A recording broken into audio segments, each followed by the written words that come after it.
Bismillahirrahmanirrahim. Assalamualaikum warahmatullahi wabarakatuh.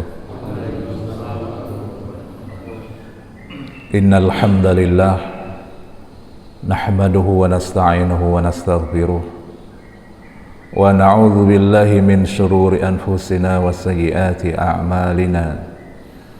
May yahdihillahu fala mudilla lahu wa may yudlilhu fala hadiya lahu.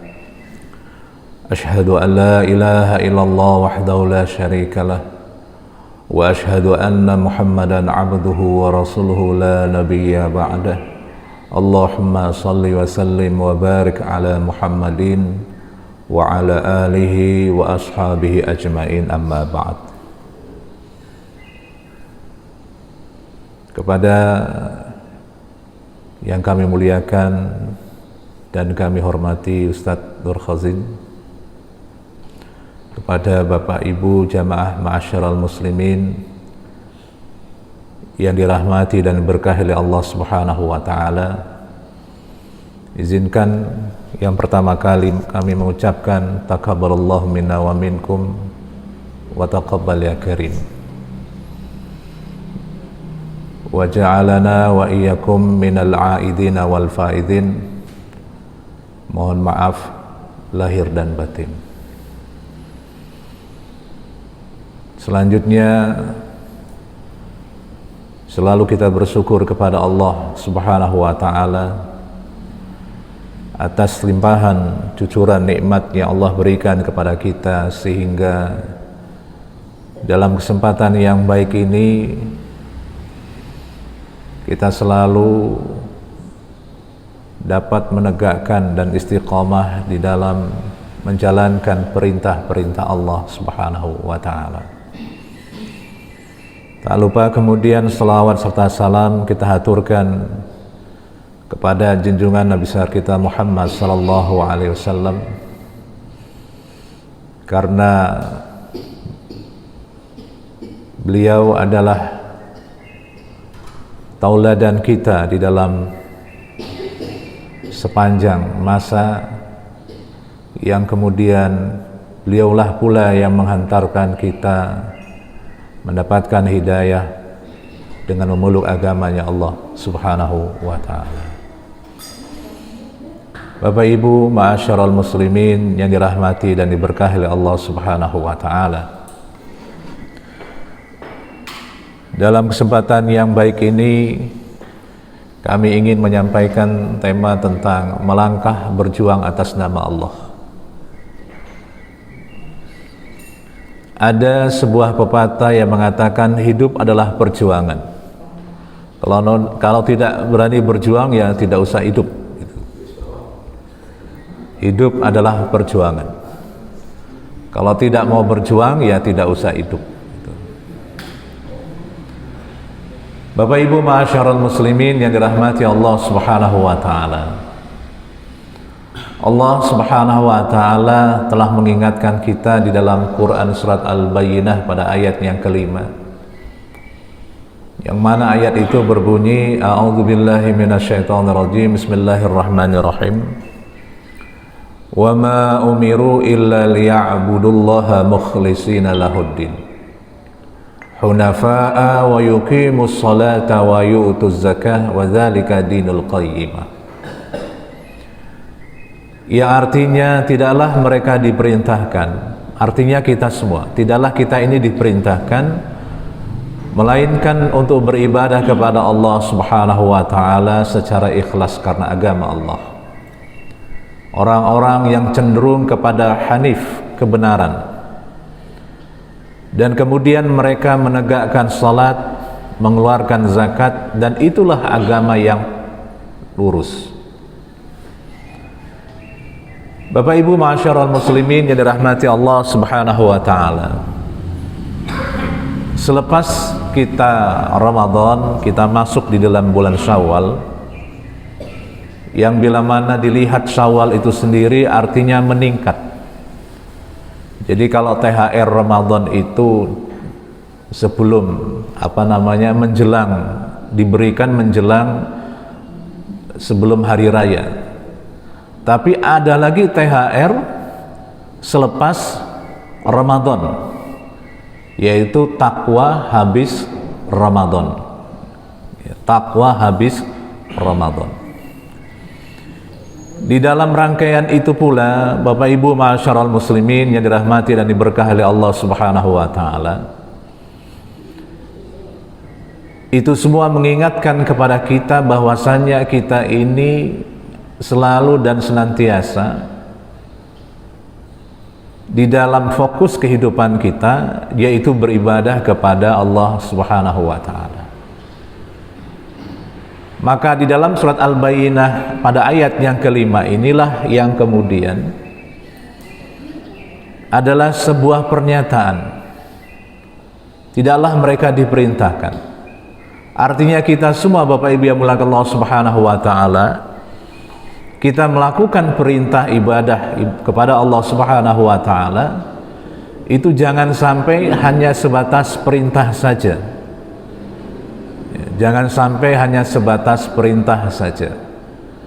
Seperti halnya ketika kita minta atau memerintahkan anak buah kita, atau kemudian kita memerintahkan anak-anak kita, kamu nanti jangan begini, itu maaf, kamu nanti begini-begini dan seterusnya, perintah.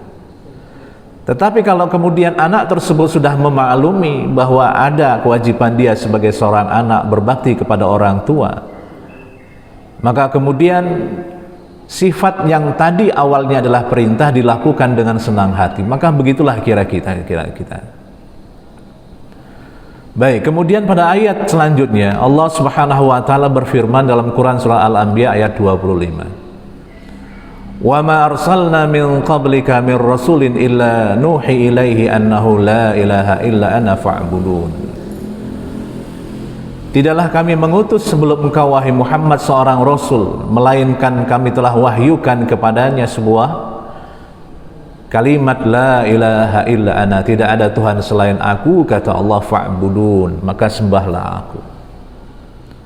Maka risalah yang dibawa oleh semua rasul, dimulai masa Nabi Nuh sampai kepada Nabiullah Muhammad sallallahu alaihi wasallam, adalah pernyataan tidak ada Tuhan selain Allah, tidak ada yang berhak disembah kecuali Allah Subhanahu wa taala. Jadi beribadah kepada Allah Subhanahu wa taala. Kemudian pula di dalam Quran surah An-Nahl ayat 36,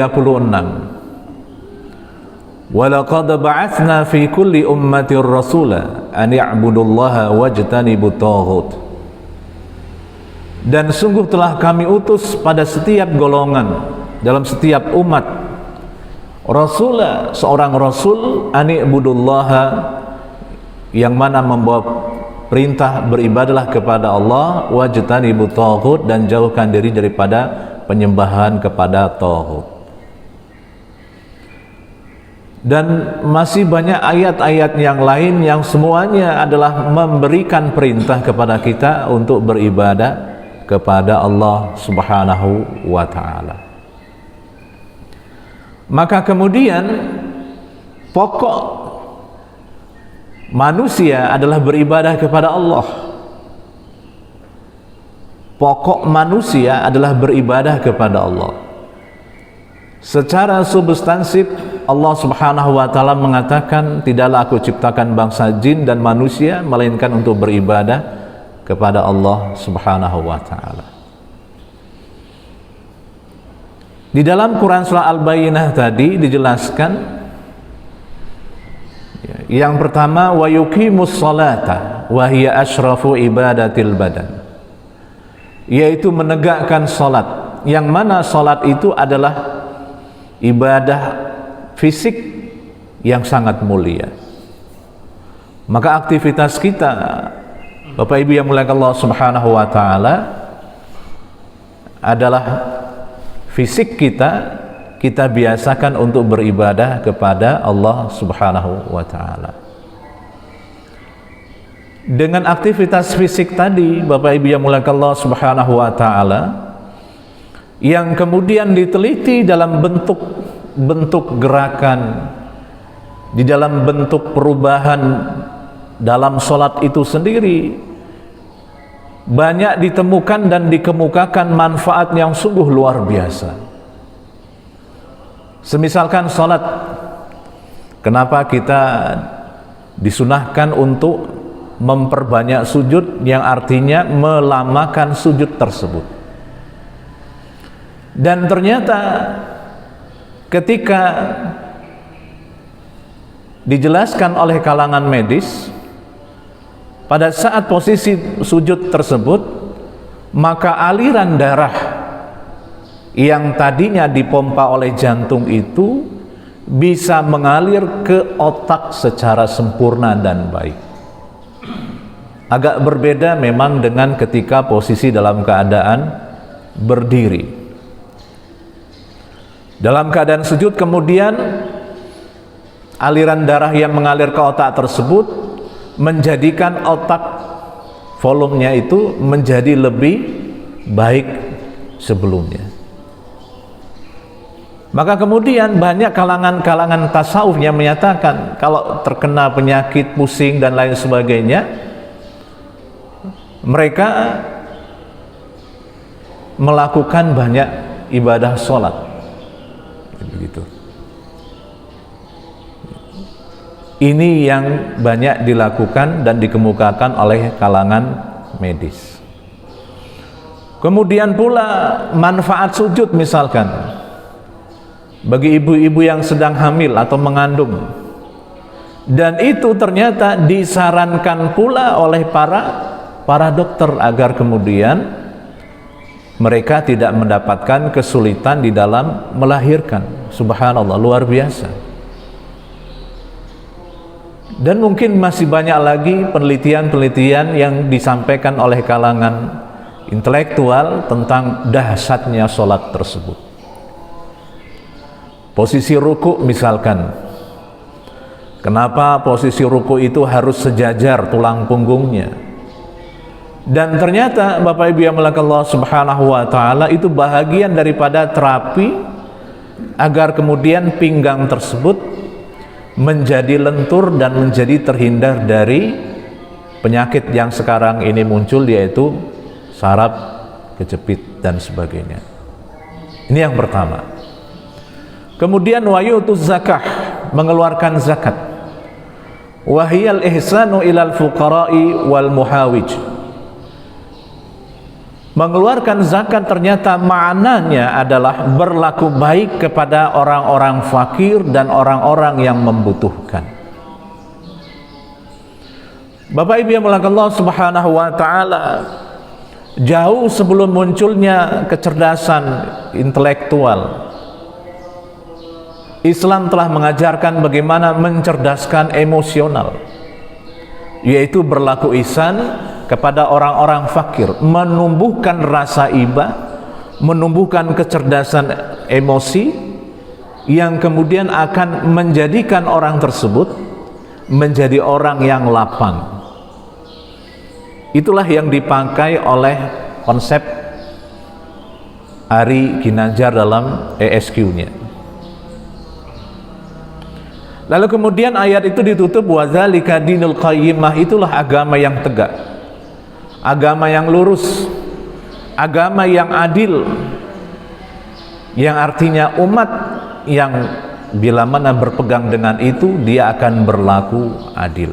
Subhanallah, luar biasa. Ini baru kajiannya sebentar. Pokok manusia adalah beribadah kepada Allah. Nanti akan sampai pada sebuah konsep, ternyata semua ibadah yang kita lakukan tidak lain tidak bukan itu kembali kepada pribadi kita masing-masing.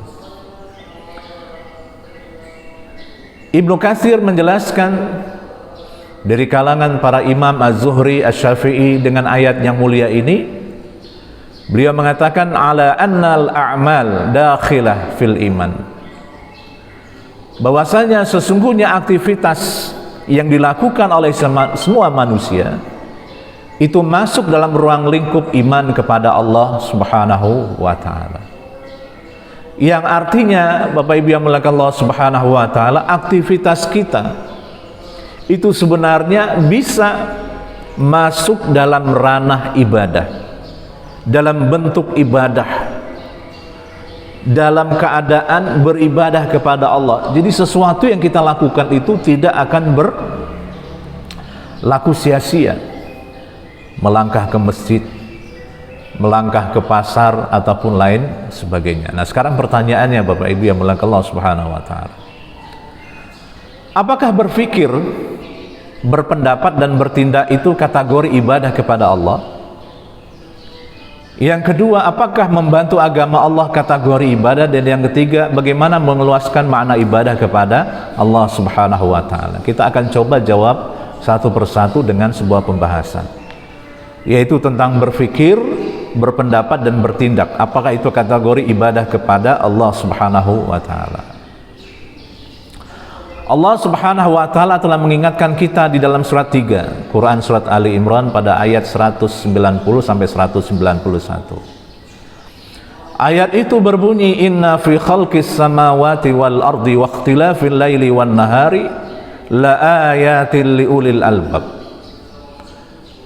Yang artinya sesungguhnya dalam penciptaan langit dan bumi dan silih bergantinya malam dan siang terdapat tanda-tanda bagi orang yang berakal.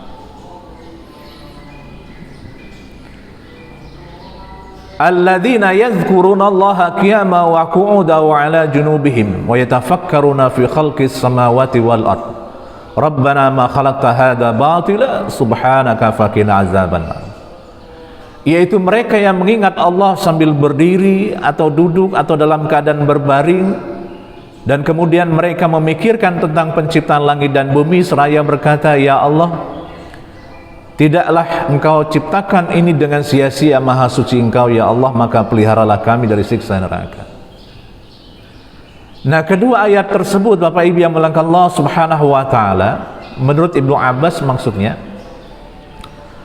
melakukan salat sesuai dengan kemampuan, yakni jika tidak sanggup berdiri maka sambil duduk. Pasti itulah ranah ibadah. Yang kedua, ayat ini juga mencakup semua zikir baik yang disampaikan oleh lisan kita ataupun dalam hati kita. Berarti itulah konsep ibadah pula. Kemudian ayat ini juga menunjukkan bahwa berfikir merupakan ibadah, dan setelahnya tahu bahwa Allah tidak menciptakan segala sesuatu dengan sia-sia, maka proses berfikir itu pun adalah sebuah ibadah kepada Allah Subhanahu wa taala. Ini dahsyatnya. Jadi kalau dahulu-dahulu yang namanya ibadah itu hanya saja di masjid saja, maka mindset itu kita rubah. Oh, ibadah itu tidak hanya di masjid saja, tetapi di luar masjid pun juga kita dikategorikan beribadah ketika kita berpikir tentang ayat-ayat Allah Subhanahu wa taala. Bahkan di sana terdapat dalil yang sempurnanya Allah Subhanahu wa taala ketika Allah menciptakan segala sesuatunya. Dan semua ciptaan bukan sesuatu yang ada secara main-main saja, tentu ada maknanya. Dan begitulah dahsyatnya Bapak Ibu yang dimuliakan Allah Subhanahu wa taala tentang ibadah tersebut. Jadi konsep berpikir, belajar dan sebagainya itu bahagian daripada ranah ibadah. Bahkan ketika seorang keluar dari rumahnya untuk menuntut ilmu Allah Subhanahu wa taala, maka dia seperti seolah-olah sedang berjihad di jalan Allah Subhanahu wa taala. Berarti itu juga ibadah kepada Allah Subhanahu wa taala. Maka ini konsep yang sungguh luar biasa. Jadi mindset itu kita rubah kembali. Pada saat kita bersusah payah untuk melakukan hal itu semua, hadirin dimuliakan Allah Subhanahu wa taala, maka itu mudah-mudahan dihitung sebagai bentuk ibadah kita kepada Allah Subhanahu wa taala, walaupun yang kita lakukan sifatnya kecil di pandangan manusia. Baik. Kemudian pula dalam Quran surat Muhammad ayat 7, ya ayyuhalladzina amanu in tansurullaha yansurkum wa yutsabbit aqdamakum. Nah, ini dia. Wahai orang-orang yang beriman, jikalau kamu menolong agama Allah, pasti Allah akan menolongmu dan meneguhkan kedudukanmu. Maka ini Bapak Ibu yang muliakan Allah Subhanahu wa taala, ada sebuah syarat. Kalau kamu menolong agama Allah, Allah Subhanahu wa taala akan menolong kamu. Tidak hanya menolong, tapi memantapkan kedudukan kita. Di dalam tafsir Ibnu Katsir jelaskan, Allah Subhanahu wa taala berfirman, wahai orang-orang yang membenarkan Allah dan Rasul-Nya. Jadi yang orang-orang percaya, yang dalam hatinya ada yakin dia kepada Allah Subhanahu wa ta'ala. Jikalau kamu menolong Allah, Allah akan tolong kamu dengan sebuah pertolongan, ya. Yang itu pernah terjadi di masa Rasulullah Sallallahu Alaihi Wasallam ketika beliau berhadapan dengan musuh-musuhnya. Bapak Ibu yang muliakan Allah Subhanahu wa ta'ala, dalam sebuah perperangan sekalipun Nabi Sallallahu Alaihi Wasallam tidak pernah lepas berdoa kepada Allah untuk menghancurkan orang-orang kafir yang pada saat itu jumlah mereka tuh lebih daripada adanya orang-orang mukmin, dan itu terbukti. Bahkan salah satu di antaranya Bapak Ibu yang muliakan Allah Subhanahu wa taala, ketika di dalam perang Qadisiyah, ya, 30.000 berhadapan dengan 120.000 orang-orang Persia. Tapi kok bisa menang gitu loh. Pun bagaimana ketika Palestina yang sekarang ini dalam keadaan membutuhkan bantuan kita secara kemanusiaan, ditaklukkan oleh Umar bin Khattab dengan tanpa peperangan. Yerusalem, kemudian Palestina diserahkan kepada orang-orang mukmin tanpa ada peperangan. Kenapa bisa begitu? Karena ketika itu musuh-musuh Islam melihat orang Islam itu, Bapak Ibu yang muliakan Allah Subhanahu wa taala, itu mereka takut. Kalau sekarang enggak, malah banyak orang-orang yang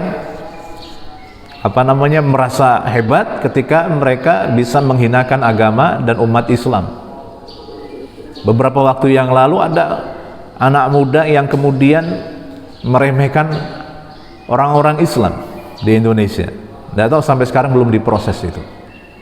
Kenapa bisa begitu? Karena kewibawaan kita umat Islam ini sudah turun. Kenapa bisa begitu? Jawabannya wallahu a'lam bishawab.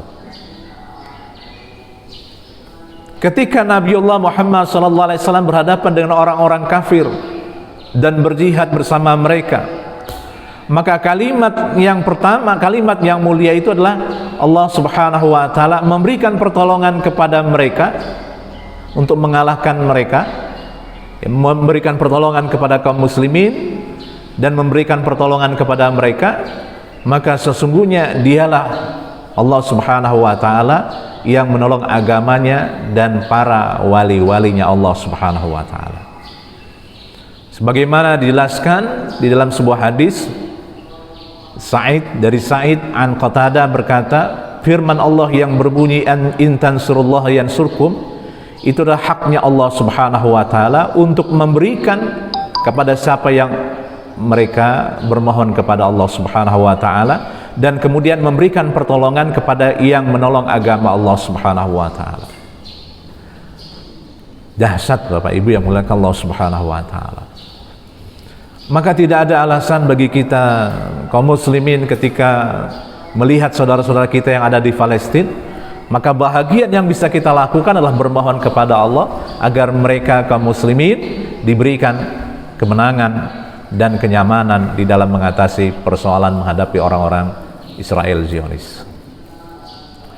Dan kemudian hadirin Allah Subhanahu wa taala, yang lebih dahsyat daripada itu adalah wa yutsabbit aqdamakum, Allah akan memantapkan kedudukanmu. Artinya yuqawwikum alaihim, Allah Subhanahu wa taala akan memberikan kekuatan kepadamu di dalam menghadapi mereka. Wa yujri'ukum, dan kemudian memberikan kekuatan kepadamu hatta la tawallu anhum, sampai kemudian kamu tidak lari dari mereka, lari daripada mereka. Artinya Bapak Ibu yang dimuliakan Allah Subhanahu wa taala, tidaklah laik pantasnya ketika kita melihat agama kita ini diinjak-injak dan kemudian kita lari daripada itu. Walaupun in kasura adaduhum, jumlah mereka lebih banyak, wa qalla adadukum, dan kemudian jumlah kamu lebih sedikit. Masya Allah, luar biasa gitu. Itu yang dijelaskan oleh Ibnu Katsir di dalam tafsirnya mengenai ayat itu tadi. Dan kemudian Lord Syekh Profesor Dr. Wahbah Az-Zuhaili, beliau mengatakan Allah menjanjikan hamba-hambanya yang beriman itu, yang membenarkan agama Allah dan Rasulnya dan beramal dengan segera ketika bertempur dan tawadu, ketika berjihad dan bukan karena dendam dalam menolong agama Allah, Allah akan menolong mereka dan memberikan bantuan dan mengokohkan kaki-kaki mereka, maka sungguh pertolongan akan datang dengan kekokohan dan kesabaran. Begitulah kita harusnya.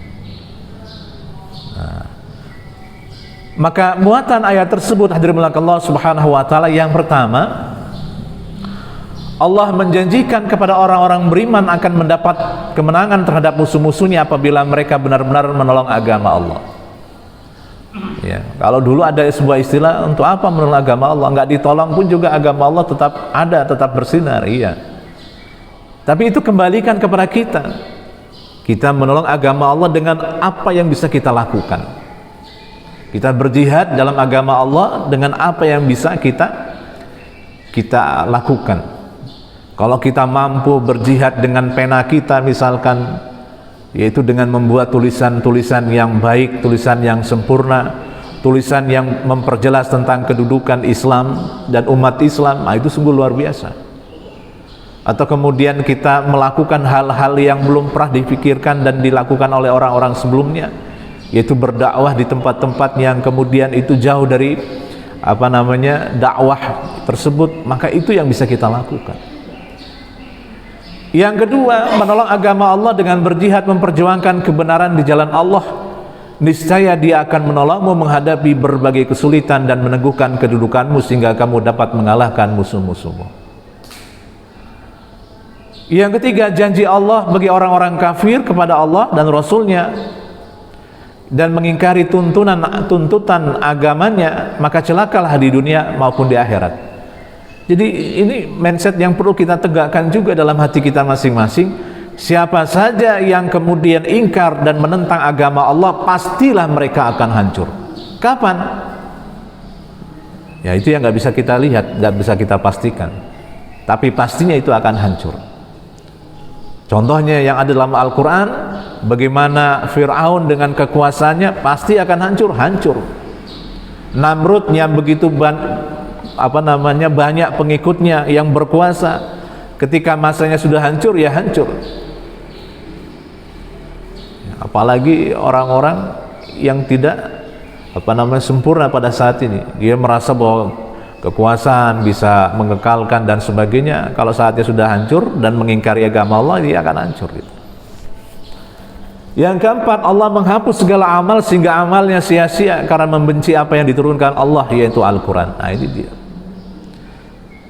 Oleh karenanya kita meluaskan makna ibadah itu, diantaranya adalah membantu orang lain, maka Allah akan membantu kita. Bantulah orang lain, Allah akan membantu kita. Dakwahkanlah agama, maka Allah akan yusabbit aqdamakum, akan memberikan kedudukan kepada kita. Bagaimana kedudukannya? Jawabannya wallahu a'lam bishawab. Bapak Ibu yang dimuliakan Allah Subhanahu wa taala, maka agama itu adalah memberikan bantuan, memberikan dorongan, memberikan nasihat, memberikan asistensi, memberikan penjelasan dan seterusnya. Itulah agama. Siapa yang bisa melakukan? Yaitu kita dengan profesi yang kita miliki sekarang. Sekarang sudah banyak Bapak Ibu yang dimuliakan Allah Subhanahu wa taala, seorang dokter yang ketika dia memberikan terapi kepada pasiennya, Bapak, Ibu, ini kita melihat bahwa yang dapat menyembuhkan itu adalah Allah. Yang dapat memberikan kesembuhan adalah Allah Subhanahu wa taala. Jadi sekarang kita lihat orang-orang yang seperti itu tidak sungkan lagi berbicara tentang antara penyakit dengan kekuasaan Allah. Wa idza maridtu fahuwa yashfin. Kalau kita sakit maka Dia Allah yang menyembuhkan kita. Dan bahkan ada di antara kalangan-kalangan dokter tadi itu menyarankan kalau kita ada rasa kurang enak seperti ini dan seterusnya secara fisik, coba kita perbaiki amalan sholat sunnah kita. Ada itu begitu. Dan itu banyak kita temukan. Kalangan-kalangan dokter itu tadi, mungkin mereka ini sudah mengkaji agama Allah itu, mengkaji Islam itu dengan secara baik gitu loh. Bahkan puasa tersebut, misalkan ibadah puasa, Bapak harus puasa untuk menekan beberapa penyakit ini dan sebagainya itu, Masya Allah. Jadi tidak ada alasan untuk tidak membela agama Allah Subhanahu wa taala walaupun kecil yang kita lakukan. Nah, baik, kemudian termasuk membantu agama Allah, yang pertama membantu orang lain yang hakikatnya membantu diri sendiri untuk mengundang datangnya pertolongan Allah Subhanahu wa taala. Membantu orang lain yang itu dapat mengundang datangnya pertolongan dari Allah Subhanahu wa taala. Itu dasar. Yang kedua, Rasulullah SAW menegaskan orang yang membantu orang lain yang sedang dalam keadaan kesusahan maka akan mendapatkan bantuan Allah di hari akhirat kelak. Karena ada hadisnya, barang siapa yang meringankan penderitaan, atau dalam hadis yang lain Allah Subhanahu wa taala akan bersama dengan seorang hamba selama hamba itu membantu saudaranya. Dahsyat itu. Berarti semua yang kita lakukan itu akan imbas kepada diri kita masing-masing. Yang ketiga, orang yang membantu orang yang susah akan dibantu Allah dalam mengatasi urusannya di dunia dan di akhirat.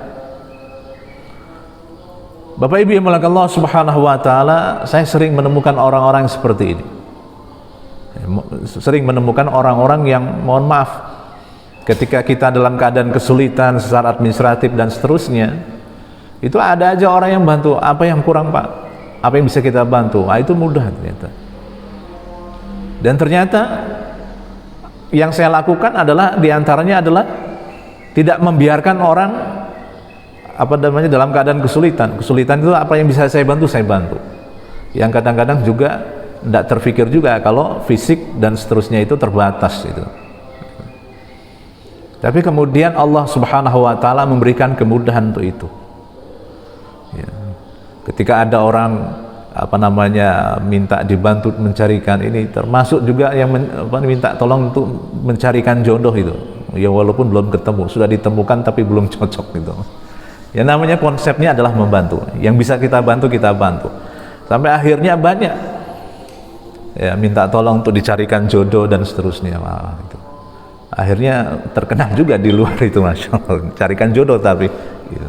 Tapi bingung juga, nggak ada calonnya. Baik, kemudian Allah Subhanahu wa taala akan menutup aib atau keburukan seseorang yang bila mana ia menutup aib orang lain. Maka kemudian hadirin Allah Subhanahu wa taala membela dan menegakkan kebenaran dalam segala sesuatu karena mengharap ridha Allah, maka itulah ibadah terbesar dan terdahsyat. Jadi yang kita lakukan itu bukan untuk orang lain tapi untuk diri kita. Inilah yang hebatnya itu. Maka rumusnya hadirin Allah Subhanahu wa taala, ya, yang kita ini tidak mampu sebenarnya memberikan pertolongan, ya. Tapi itu semua kita kembalikan kepada Allah. Ya ayuhan nas antumul fuqara ilallah wallahu huwal ghaniyul hamid. Wahai manusia, kamulah yang memerlukan Allah dan Allah dialah yang maha kaya, tidak memerlukan sesuatunya. Dan Allah maha hamid, maha terpuji. Wa annahu wa aghna wa aqna. Sesungguhnya dialah yang memberikan kekayaan dan kecukupan. Ini Masya Allah. Ini rumusnya. Rumusnya apa? Kita kembalikan kepada Allah. Maka rumus ketergantungan seorang muslim itulah kepada Allah. Ya, dengan memberikan pemahaman bahwa Allah itu maha pemberi rezeki. Allah itu maha pengatur. Allah itu maha membinasakan dan Allah itu maha mengayakan, dan Allah subhanahu wa ta'ala maha berkuasa atas segala sesuatunya. Banyak sekali nikmat-nikmat yang pernah kita rasakan Bapak Ibu yang dimuliakan Allah subhanahu wa ta'ala ketika kita memberikan bantuan kepada yang lain, dan kemudian imbasnya pun kita akan dapatkan. Saya juga sering mendengarkan orang-orang yang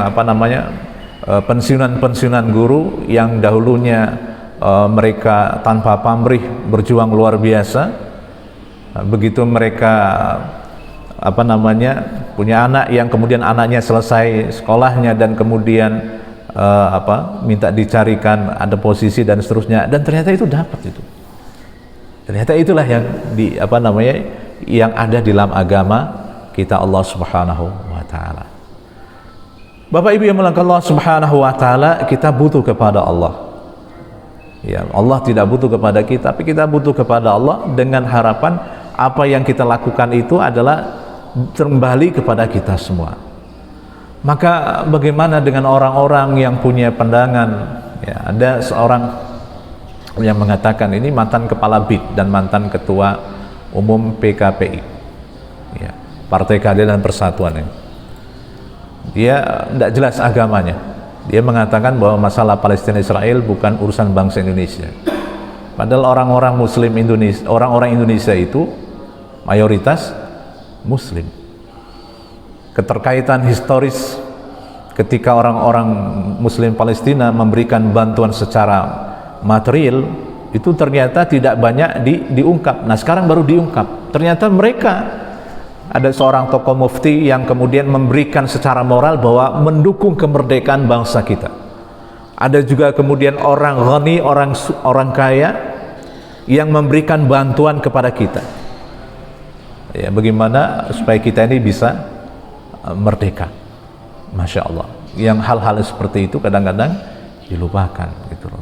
Tapi begitulah gitu. Mungkin sudah jalurnya seperti itu, maka jawabannya wallahu alam bisawab. Tapi jangan sampai kita gitu.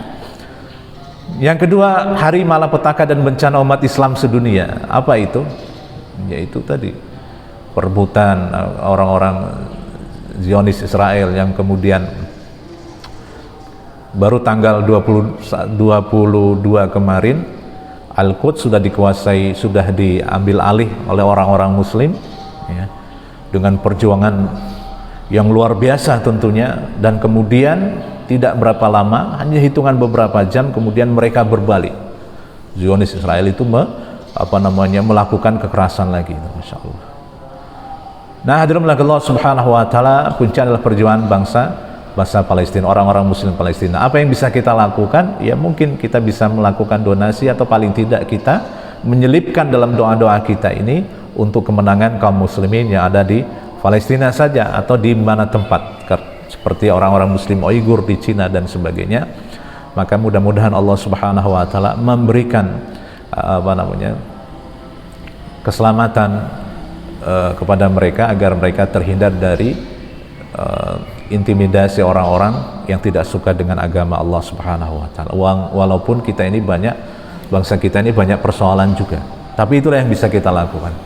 Baik Bapak Ibu yang dimuliakan Allah Subhanahu wa taala, melangkah bersama Allah itu artinya seperti yang saya sampaikan dalam tema tersebut di atas adalah segala aktivitas kita, maka di dalamnya selalu kita tautkan hati kita kepada Allah agar itu semua terhitung ibadah di sisi Allah Subhanahu wa taala, yang kemudian setelahnya itu akan memberikan sesuatu yang manfaat dan positif bagi kehidupan kita. Itulah yang bisa saya sampaikan dalam kesempatan ini. Mudah-mudahan memberikan manfaat dan memberikan pencerahan kepada kita tentang konsep ibadah. Tidak terlalu sempit, ibadah itu hanya begini. Kalau di pasar nggak ibadah, itu keliru.